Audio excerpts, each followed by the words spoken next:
All right, everyone, we start off today analyzing Tucker Carlson's important announcement the other day that he's going to be broadcasting on Twitter. So he is still going to have skin in the game as regards to news broadcasting. It appears, therefore, that maybe Fox is actually going to cut him loose from his contract, because I can't imagine that he'd be able to do a meaningful broadcast while he's also under contract with a legacy media outlet. Link in the description. Elon Musk weighing in, by the way, on the topic. This is, first and foremost, I'll just analyze it. First and foremost, it's a big boost to Twitter. There are a lot of people who like Tucker Carlson. I'm still more hesitant, although I will also talk about what he said about the legacy media here. Well, there's definitely a redemption arc beginning. We'll see how far that goes. It'll be a boost to Twitter. He'll probably rob millions of people from Fox News' audience, and they'll become Twitter users and subscribe to him and shit. That's interesting. And, you know, if you're going to have, of course, a proper broadcast, he's got the money clearly to set up a proper office and have staff and everything like that. I can't imagine the dude is going to miss the money from Fox. Probably end up making more on Twitter. That'd be funny.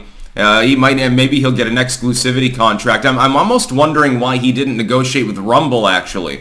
They have considerable resources, and Tucker Carlson is one of the heavy hitters from the legacy media.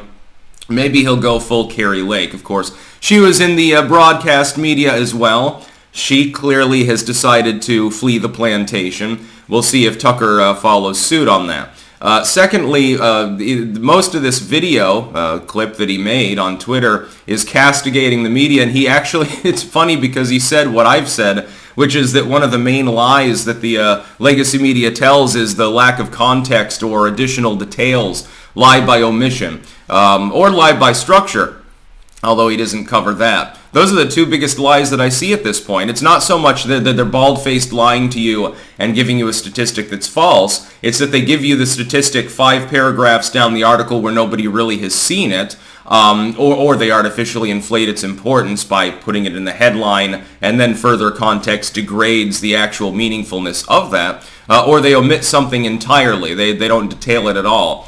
We see this constantly.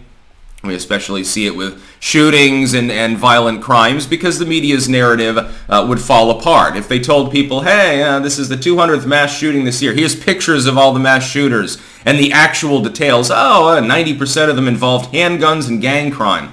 Wow, it paints an entirely different contextual picture than, hey, here's this white redneck with an AR-15 who had a grudge against the local orphanage, so he decided to go shoot 5 or 6 of them. That's not what happens, generally speaking. But there are people in the public that think that way. There are people in the public that genuinely think that the average shooting death in the United States involves an AR-15 and a MAGA hat. They are completely wrong. You can't blame them. They're bombarded with propaganda on a constant basis. Tucker has pointed this out, and that's to his credit. I will give credit where credit's due. It's going to take a while. It's sort of like Tulsi Gabbard, or even Carrie Lake. If you've been in the enemy camp for a while, I'm not immediately going to assume that you really had a change of heart and that now you're a free speech warrior. You're going to have to walk the walk, not just talk the talk. Tulsi's done that. Since switching from the Dem Party, she's gone basically all in pro-gun at this point. She's effectively disavowed her former beliefs. Well, whether it's genuine or not, you're saying the right things to the right people and convincing others of their veracity, so you're doing a good work anyway, regardless of the motives. Again, there's a little skepticism. There's like a 1 out of 10 in her case. Carrie Lake was legacy media. Absolutely, the pure, literal legacy media. She was a journalist for the legacy media. She came out when she left and said, I couldn't deal with it anymore. This is a bunch of bullshit. They're lying to everyone. Tucker appears to be on the same basic trajectory. I think that's a good thing. So hopefully he can change some people's minds. He can undo all the damage he did by propping up Fox News. Now that they're hemorrhaging support, and they'll probably no longer be the #1 network now that he's switching to broadcast on Twitter. I'm wondering, here's going to be the real analysis when he begins to do this on, I don't know, a daily or weekly basis or whatever he's planning. We'll wait and see. Here's what I want to see.